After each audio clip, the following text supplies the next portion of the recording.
1. Historia de las computadoras. Las generaciones de computadoras desde el comienzo de su uso hasta la actualidad son 6, aunque las personas mencionan que solo son 5.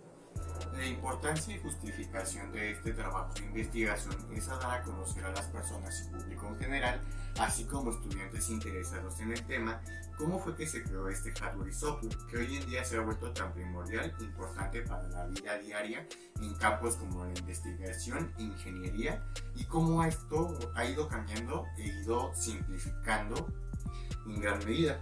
Este trabajo de investigación resolverá dudas que se puedan generar en el espectador al preguntarse el por qué o cómo fueron creadas.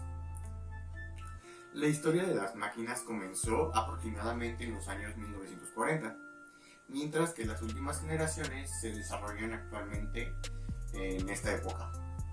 En 1936, cuando se desarrolló la ENIAC, la cual fue la primera computadora digital. Así, en 1936 fue presentada la Z1, para la cual para muchos fue la primera computadora digital programable. En términos informáticos, los cambios de generación se producen cuando aparecen diferencias marcadas y notables en las computadoras que se estaban usando hasta ese momento. La historia de las computadoras comprende desde las que usaban habitaciones enteras y no tenían un sistema operativo como tal, hasta las que se usaron para el desarrollo de tecnología cuántica, que son las de última generación, hasta este momento. Desde su creación hasta la actualidad, de estas máquinas se han ido reduciendo en tamaño e incorporando mejoras en sus capacidades tanto de software como de hardware.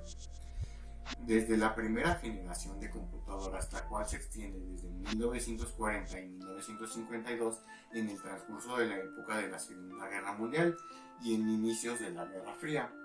En esta época aparecen lo que serían las primeras máquinas de cálculo automático, las cuales estarían basadas en los tubos de vacío. Les estaré dejando una imagen por aquí, y la electrónica de válvulas. En la historia, la primera computadora, la alemana Z1, fue la que marcó el inicio de la primera generación en este tipo de máquinas. La Z1, que también llamada por sus siglas en inglés ENIAC, era una computadora digital que por sus procesos en su totalidad se empleaban en el lenguaje máquina, y fue presentada al público el 15 de febrero de 1946. En la primera generación de computadoras, que abarca de 1946 a 1955, la tecnología utilizada eran los tubos de vacío, los cuales eran famosos por haber posibilitado el desarrollo de la electrónica hacia mediados del siglo XX. Estas computadoras se caracterizaban por tener un tamaño enorme y no disponían de un sistema operativo como tal, sino que estas funcionaban con una tarjeta perforada para almacenar todo tipo de información. Esto era usado principalmente para el uso militar y científico. Esta primera generación se limitaba solo a fines políticos y científicos, no estaba para ningún tipo de público en general. Y entrando en la segunda generación de computadoras, esta abarca de 1958 a 1964. El cambio de generación fue la hazaña de sustituir las válvulas de vacío por transistores, acompañados del uso de memorias núcleo de ferristas, la cual este tipo de memoria ya obsoleta tenía la función similar a lo que sería la memoria RAM en nuestros ordenadores en la actualidad. Tambores magnéticos para almacenar la información, los cuales reducen en tamaño las computadoras en ese momento, y asimismo aumentaron su potencia, rapidez y fiabilidad.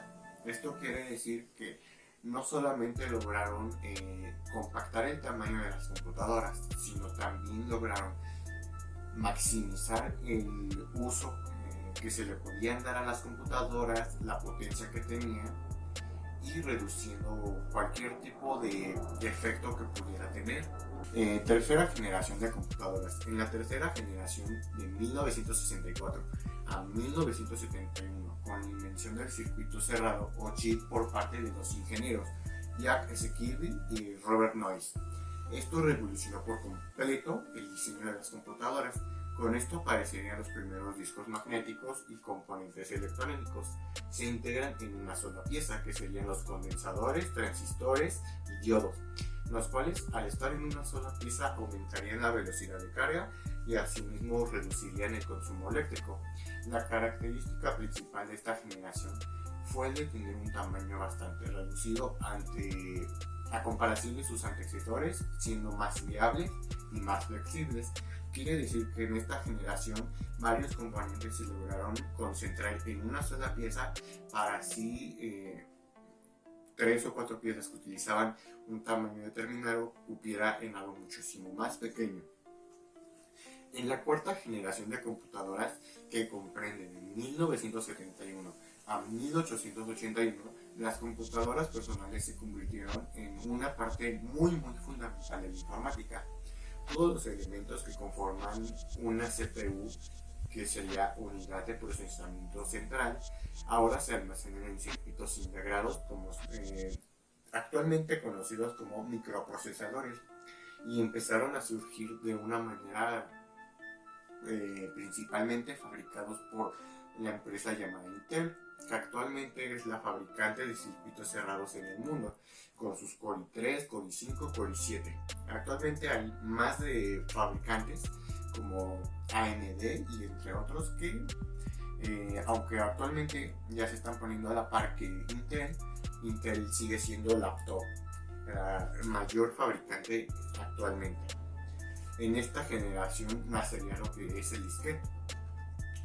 En la quinta generación de computadoras, que abarca de 1982 a 1989, los hechos que marcarían el inicio de esta generación serían, por un lado, el proyecto del comando japonés en 1982, cuya finalidad era crear superordenadores bajo lenguajes de programación superiores y menos complejos para los usuarios. Esto quiere decir que maximizaran el uso que se les podía dar, pero que el programador o las personas que fueran a estar en contacto con el programa no tuvieran que aprenderse difíciles comandos para poder manejarlas.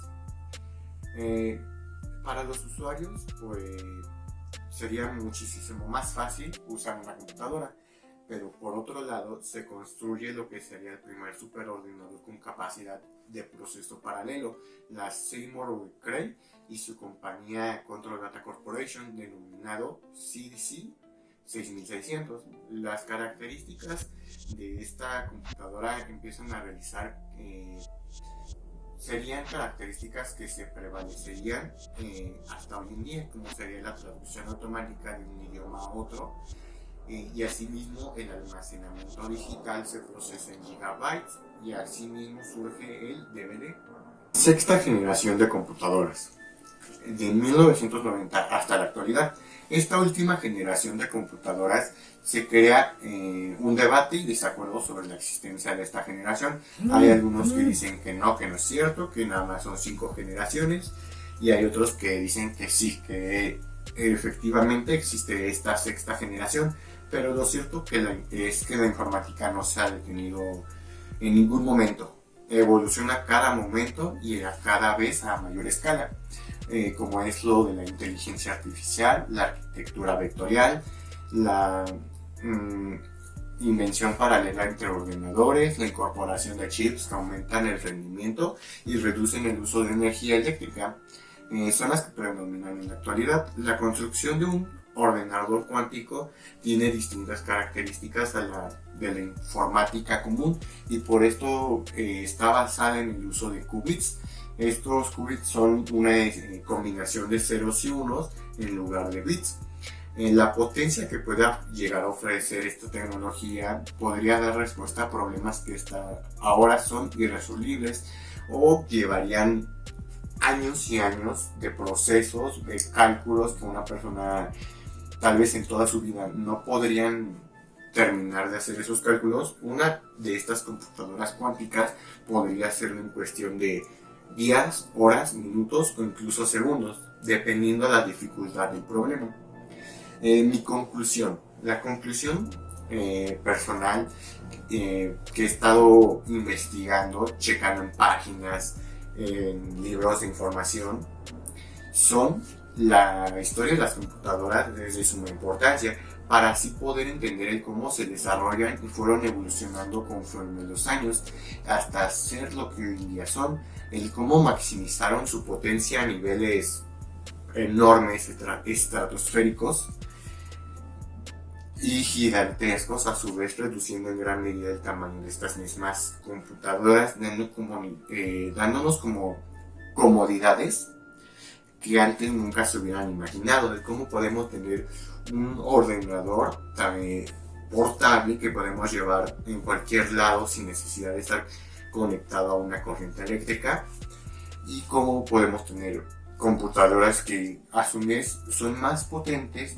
pero que tienen que estar conectados en la toma de corriente para poder tomar la energía que ellas necesiten y darnos el rendimiento que nosotros queramos.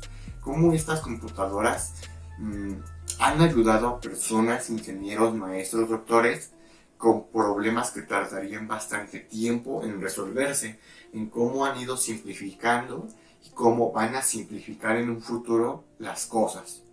Esto sería todo por mi parte. Muchas gracias por su atención. Muchas gracias.